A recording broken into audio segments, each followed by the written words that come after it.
As FNAF marches onward into its new arc and story, it's always nice to go back and reminisce on the past, which is exactly what we'll be doing with this theory. Today, we're going to be going all the way back to FNAF 2 and asking the question, are the toy animatronics possessed? And if so, by who? Well, the obvious answer would be by the DCI, the Dead Children's Incident, aka the second batch of kids William killed in the FNAF 2 location. I'm not sure if that's entirely true. So let's travel back and explore the almost 10-year-old question on whether or not the toys are possessed.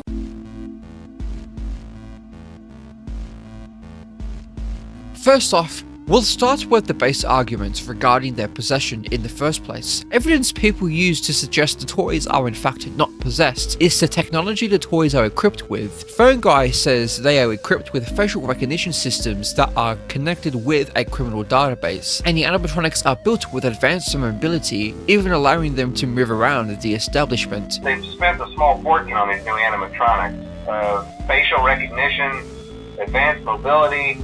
They even let them walk around during the day. Now, the previous night guard at the location complained that the animatronics attempted to get into his office, which was why he was moved over to the day shift. Phone Guy claims the reason why the animatronics moved around at night was because, while our engineers don't really have an explanation for this, the working theory is that the robots were never given a proper night mode. So when it gets quiet, they think they're in the wrong room. So then they go try to find where the people are, and in this case, that's your office. If we are to take Phone Guy at his word, then it's just a glitch, right? I believe it's more than that. He also explains that the animatronics have a minor glitch in their systems. You see, there may be a minor glitch in the system, something about robots seeing you as an endoskeleton without its costume on and wanting to stuff you into a suit. Does this sound familiar? It's practically the same explanation Phone Guy gives in FNAF 1 for the animatronics' behavior. They'll most likely see you as a metal endoskeleton without its costume on. Now, since that's against the rules here at Freddy Fazbear's Pizza, they'll probably try to forcefully stuff you inside a Freddy Fazbear suit. We're even given a technical reason as to why the FNAF 1 animatronics move at night. The characters do tend to wander a bit. They're left in some kind of free roaming mode at night. Something about their servos locking up if they get turned off for too long. We know the true reason as to why the animatronics move in FNAF 1 is because they're possessed by the MCI. Using these phone calls, I think it's safe to assume that Fazbear tried to cover up the fact there's something paranormal going on with their machinery, and it's something that Phone Guy seems to believe, or at the very least, tries to be ignorant by buying into the lies that Fazbear spews. The characters don't move because of advanced mobility, or because their servos lock up. They move because they are possessed. The reason why they attempt to stuff you into a suit is because they perceive all adults as threats. They don't remember who their killer was, as William says in the Silver Eyes. They don't remember. They've said they've forgotten. The dead do forget. All they know is that you are here trying to take away their happiest day. You are intruders. If we use what the movie tells us, it's actually to try to make you into one of them, although trying to make an adult into an animatronic is something I don't fully agree with. As seen with adults, they just attack them following what William wants. With children, however, just like Abby, they befriend them to gain trust and then stuff them into a suit to make them one of them, aka possess the suit just like they do, which is again because they are under the influence of William or the Yellow Rabbit, following his bidding for further spiritual experimentation, which he also controls them in the fourth closet, splitting their souls around the fun times and various other animatronics in Circus Babies. As he says in the fourth closet, the spirit follows the flesh, it would seem, and also the pain. This gives an explanation as to why the player in FNAF 1 is stuffed into a Freddy suit, but I went off tangent then. Let's get back to the toys. The point is, the claims that the robots act in ways they're not supposed to is not because of glitches or technical difficulties, it's because the toys are possessed. Further proof to this is AR Mangle's design process. In this email, in special delivery, they had difficulties replicating Mangle's ability to walk on the ceiling because it was not possible for them to do so.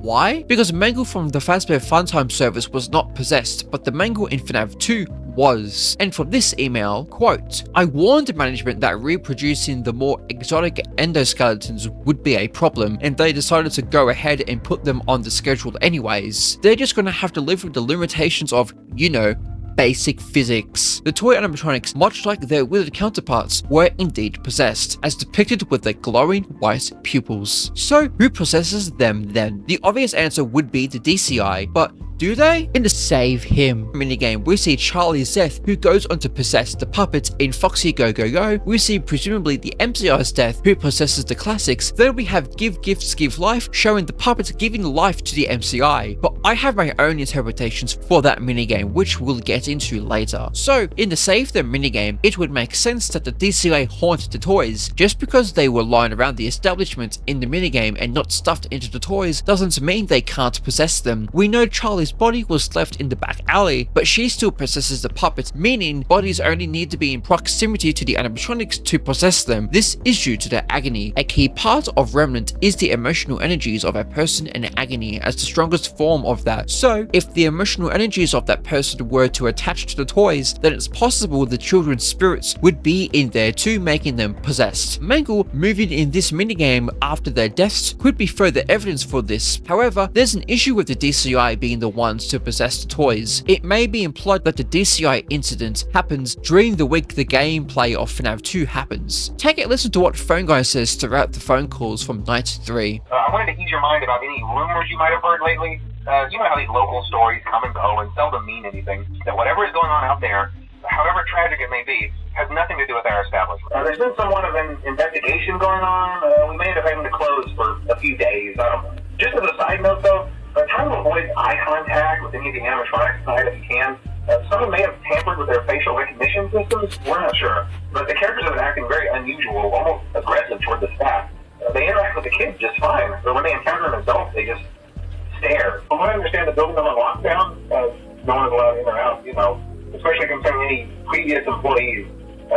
When we get it all sorted out, we may move you to the day shift. The position just became available. What on earth are you doing there? Didn't you get the memo? The place is closed down, at least for a while. Someone used one of the suits. We had a spare in the back, y'all, and someone used it. Now none of them are acting right. The restaurant is under investigation as of night 4, which is also around the same time the animatronics start to act differently than they otherwise would. In night 5's phone call, Phone Guy mentions how the day shift became available, implying the guy who was working that shift up and left mysteriously. To me, this hints towards the idea William was the first night guard of the location, working the day shift in the second week. If William was the day guard, then it would give him the perfect opportunity to commit the DCI. With this in mind, I think it's possible the DCI happens during the second week of FNAF 2, which if it does, then why did the toy animatronics become active prior to that? The only way this could work is if they are haunted by the MCI via the parts of the Withereds, as stated in night 2's phone call. By now, I'm sure you've noticed the older models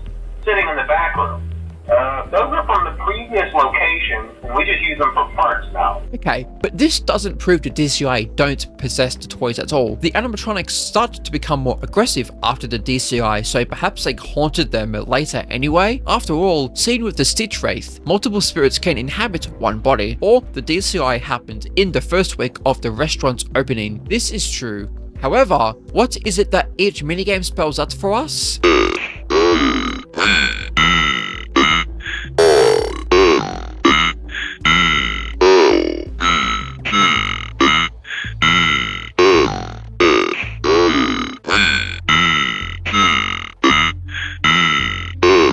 This brings me to my interpretation of the Give Gifts Give Life minigame. Both the novel trilogy and the movie make it apparent the bodies of the MCI were stuffed into the suits of the animatronics, not by the puppet / Charlie, but William Afton. This is why the spirits of the children haunt the animatronics, as the spirit follows the flesh, as well as the pain. In the movie, Vanessa says as such, William hid the bodies in the suits. In the novels, there is no puppet to stuff the kids, so it was William in that continuity too. Meaning, I think it was also William who stuffed the kids in the games as well, and how they possessed the suits. Then, what does Give Gifts Give Life entail? I think the minigame is showing us Charlie giving her life, in the metaphorical sense, to the children of the MCI. This is her dedicating her life to protecting the kids, to help them in their quest to exact revenge on the men who took their lives, and in finding peace, which is what Henry may imply in FNAF 6. It's time to rest, for you, and for those you have carried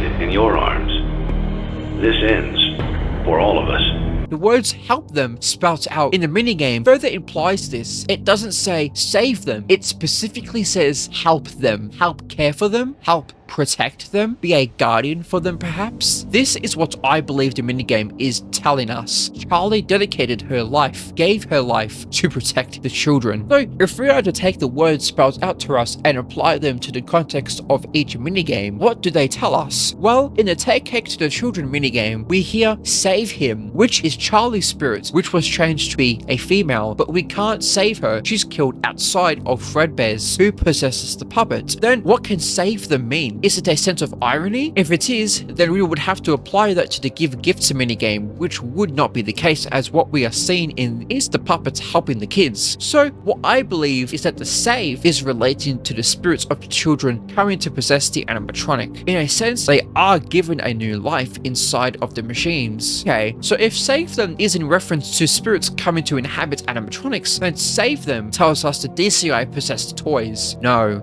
Us as Withered Freddy follows the puppet to try and save the kids. And who attacks us in this minigame? None other than William Purple Guy Afton, who says, "You can't." This is a reply to the voice spelling out, save them. You can't save them. William left the bodies around because he didn't want them to possess the toys, or he was experimenting to see the radius of agony. The puppet and Freddy wanted to save the kids to help them, but William didn't allow that to happen. We're clearly shown that the MCI haunt the classics / Withereds, but are never shown this with the DCI and the toys. However, this doesn't disprove the DCI haunt the toys. In the Foxy Go minigame, we don't hear save them or help them, but that's because I think we both knew the kids haunted the Withereds and classics from the first game, and because of the Give Gifts and Go minigames depict the same kids. The puppet and the toys are new characters, so they would need something to clarify if they are haunted or not. Despite this, however, there is another interesting detail within each minigame, the jump scares at the end. In Take Cake, the puppet jump scares you. In Foxy Go,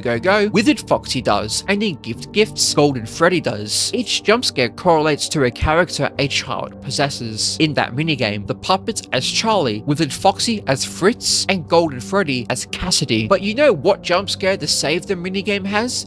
None. It's the only minigame that doesn't have a jump scare. If Scott wanted to make it apparent that the toys are haunted by these characters, then why not have a jump scare from one of the toys at the end? Why not mangle their moving in this minigame? That would be perfect. This is why I believe the toys are not haunted by the DCI, but the MCI from the parts of the Withereds, which were used for the toys. As such, they are possessed by the MCI as well. I believe the Save Them minigame shows the puppet and Withered Freddy attempt to save the kids by allowing them to 1. Haunt the suits, and 2. They help them, protect and guide them like the puppet did for the MCI. But William doesn't allow that to happen. He interferes. This is how Shadow Bonnie came to be, in my opinion. The agony of the DCI's deaths manifested as Shadow Bonnie, and because of the Save Them message, I believe the prospect of Shadow Bonnie saving souls came from this. They are a guardian of Remnant in FNAF AR after all. This is the main reason why I don't think the toys are haunted by the DCI, because they have no relevance in the story past this game, nor are we showing them finding peace. If the toys are possessed by the DCI, then how come they are never given their happiest day? How come we never see them again in the storyline past FNAF 2? What happened to them? But remember, this is my theory. It doesn't mean this is correct. It's just my interpretation. Formulate your own opinions. And hey, if you enjoyed the video, consider subscribing, hitting the bell, and liking the video. It's appreciated. And if you disagreed with anything in the video, feel free to leave a comment. The next video I have planned is a fun one, and on a topic no one talks about anymore, the Bite of 87. But as always, enjoy your day